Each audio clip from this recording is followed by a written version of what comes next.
სცენაზე მინდა მოვიწვიო ადამიანი, რომელიც ამერიკაში სასულიერო აკადემიის დამთავრების შემდეგ ამერიკის ეკლესიაში წირვა-ლოცვას ქართულად აღავლენდა.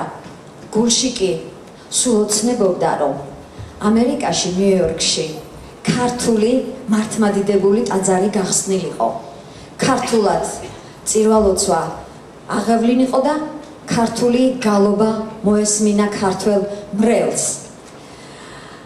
ადამიანი, რომელიც არის ჩვენი სულების მესაიდუმლე, ჩვენთვის, თითოეული ემიგრანტისათვის უსაყვარლესი და უნეტარესი ყველასათვის საყვარელი მამა ალექსანდრე ქანდილაშვილი.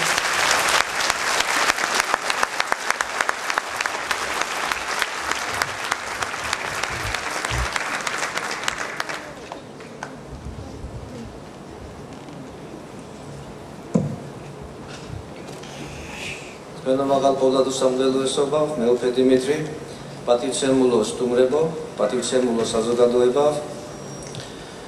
დღეს ჩვენი ეკლესიისა და ჩვენი მრევლის ისტორიაში ძალიან მნიშვნელოვანი დღეა. ჩვენ უკვე გვაქვს ჩვენი საკუთარი სახლი, სახლი ღვთისმსახური. ეს არის ჩვენი მიწის საქართველოს ნაწილი. რა თქმა უნდა, ჩვენ უსაზღროდ მადლობლები ვართ თითოეული თქვენგანისა და ყველა იმ ადამიანისა, რომელთაც მონაწილეობა მიიღეს აქტიური თუ პასიური ჩვენი ეკლესიის სამშენებლობაში. მე მინდა ისარგებლო შემთხვევით და ყველა მათგანს დიდი მადლობა გადაუხადო. რა თქმა უნდა, ძალიან ბევრმა ხალხმა იშრომა. სამწუხაროდ ყველას სახელებს ვერ ჩამოვთვლი, მაგრამ მე მინდა რამოდენიმე ადამიანი დავასახელო, რომელთაც განსაკუთრებული წვლილი შეიტანეს ჩვენი ეკლესიის აი ამ ახალი ეკლესიის მშენებლობაში Staten Island-ზე. მათ შეიტანეს როგორც ფინანსური წვლილი, ასევე თავიანთი შრომით ძალიან ბევრი საქმე გააკეთეს. პირველი, რა თქმა უნდა, დავასახელებ ბატონ გურამ შალუტაშვილს და მის მეუღლეს ეკატერინეს, რომელთაც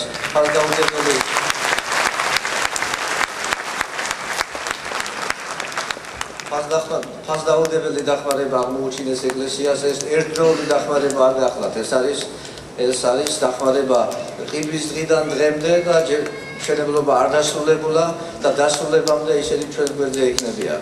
შემდეგ ნიკოლოზ და ელზა ფიცხალაიშვილები, ასევე დიდი ფინანსური დახმარება აღმოუჩინეს ჩვენს ეკლესიას. ნინო პასიკაშვილი, ლევან მეტრეველი, ეკლესიაში რომ ფილებია დაგებული, ლევან მეტრეველმა თავისი ხარჯებით შეისყიდა და შემოსწირა ეკლესიას. რამოდენიმე $1000 დაიღო.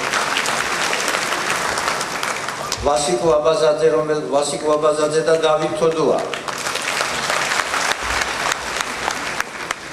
მათ მთელ შენობაში ელექტროგაყვანილობა გააკეთეს, ძალიან ბევრი იშრომეს, ძალიან დიდხანს მოუდენ. ესე კარგად გააკეთეს, რომ პირველივე შემოწმებაზე ჩაიბარა ქალაქის შესაბამის სამსახური. ნუგზარ ნატროშვილი, რომელიც ასევე ჩვენი მრევლია, რომელმაც ძალიან ბევრი იშრომა ფიზიკურად, როდესაც თავისუფალი იყო, მას არ ასჭირდებოდა დაძახება, ის თვითონ მოდიოდა და თვითონ იცოდა რა უნდა გაეკეთებინა. მე ვიტყოდი, ალბათ იმ შენობის 15-20% მაინც მისი გაკეთებულია. დიდი მადლობა გადავუხადო ბატონ დიმიტრი ტვირდიანს, რომელმაც ასევე სოლიდური ფინანსური დახმარება აღმოუჩინა ჩვენს ეკლესიას. ბატონ ილაშა დარბაიძე, რომელიც ასევე ფინანსურად დაეხმარა ჩვენს ეკლესიას. ზურაბ ჩიქვინაია ყოველთვის ჩვენ გვერდზე იდგა, ძალიან დიდი დახმარება აღმოგვისინა. ასევე განსაკუთრებით მინდა აღნიშნო ქალბატონი ლიკა კანკავაძის ღვაწლის არქიტექტორი გახლავთ, რომელმაც დააპროექტა მთლიანი შენობა და წარმოიდგინეთ, ეს დაპროექტება იმედად რთული საქმე არ არის. საქმე შემდეგ იწყება, როდესაც ბილდინგის ეგრეთ წოდებულ ბილდინგ დეპარტამენტში მიდის საქმე. მთელი ამ თვეების განმავლობაში ძალიან ხშირად მიდის ბილდინგ დეპარტამენტში, მას აქვს იქ საკმაოდ ესეთი მწვავე შეხლა შემოხლა, ზოგჯერ ჩხუბიც კი და ის ძალიან ესე რა თქმა უნდა მთლიანად უანგაროდ გააკეთა ეს ყველაფერი და ამ დახმარებას კიდევ აგრძელებს. ძალიან დიდი მადლობა.